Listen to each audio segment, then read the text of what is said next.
बताऊंगी आप लोग को कैसे कौन सा गेम जरूर बताइएगा।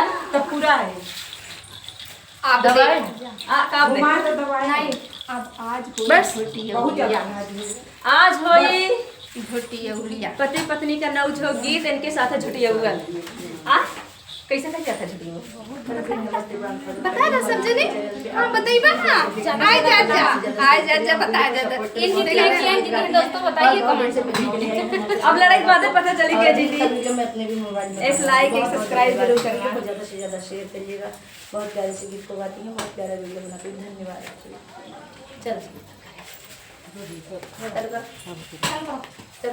वही कदम वही के तारा, वही कदम वही के तारा, भोर में आए मोर सजनवा। वही कदम वही के तारा, भोर में आए मोर सजनवा। वही कदम वही के तारा, भोर में आए मोर सजनवा। वही कदम वही के तारा, भोर में आए मोर सजनवा। वही कदम वही के तारा, वही कदम वही के तारा, वही कदम वही के तारा, वही कदम वही के तारा, भोर में आए मोर सजनवा। वही कदम वही के तारा, भोर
सजनवा वही कदमवा की तरह। बहुत सुंदर आप लोग इस वीडियो को ज़्यादा से ज़्यादा शेयर करिए।